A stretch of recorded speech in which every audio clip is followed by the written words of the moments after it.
Yeah, we've been going below zero every night. I think that's about minus 15 Celsius. We're on Fahrenheit here.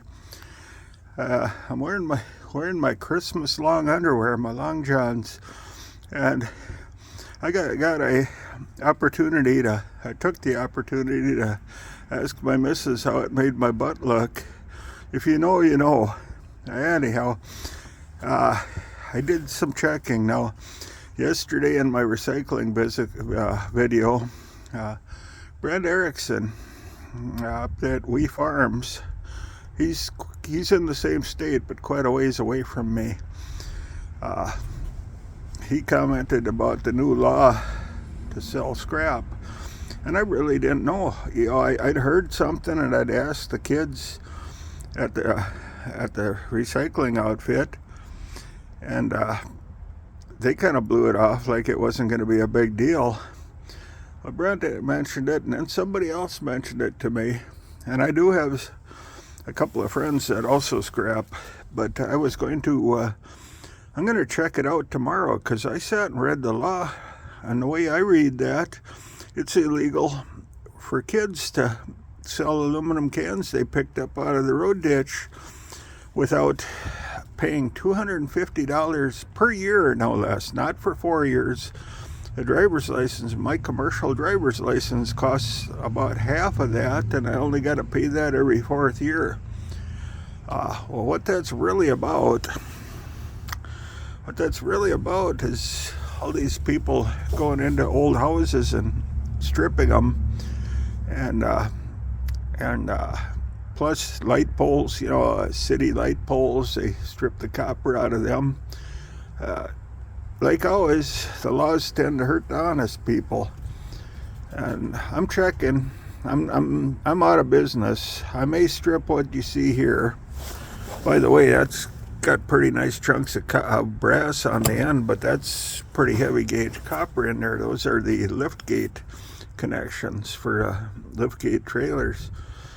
I'm out of business. I'm not going to pick any more up.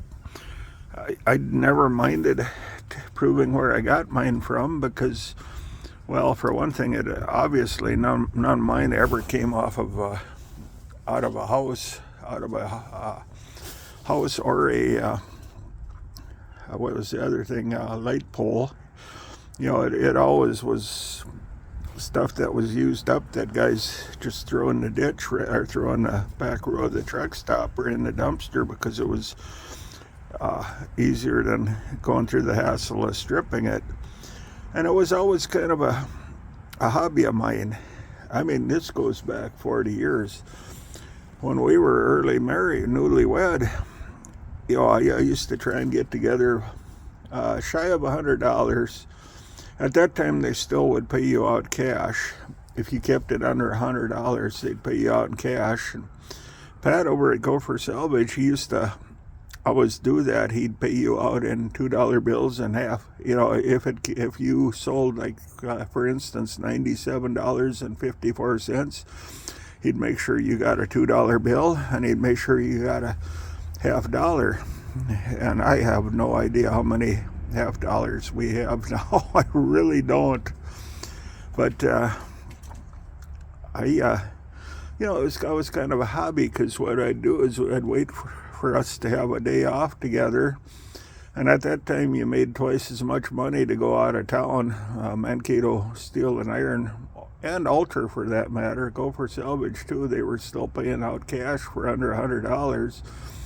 And so we would go sell my scrap, run a little bit of gas in so the trip didn't cost us anything. And we would go eat out. There used to be a really good restaurant in Mankato called Grizzlies. It's gone now. I think there are still locations in business, but the Grizzlies in Mankato is gone. But we used to dine out, and then on the way out of town, I would hit Quality Pawn, which is no more either.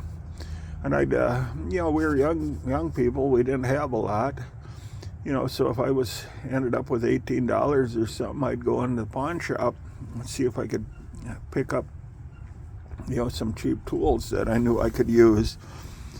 And well, about 40 years of scrapping, and I'm not picking up anything anymore just because they turned it into something. I don't really mind the idea of licensing, but if it was like $35 or $40 a year, and I don't mind proving where I got it, and I don't mind paying taxes on it. I believe in rendering on to Caesar what is Caesar's, but I don't mind paying the taxes. It just annoys me. I mean, they took the profit right off the top, and every year, come on, guys. That's my rant for today. Well, thank you.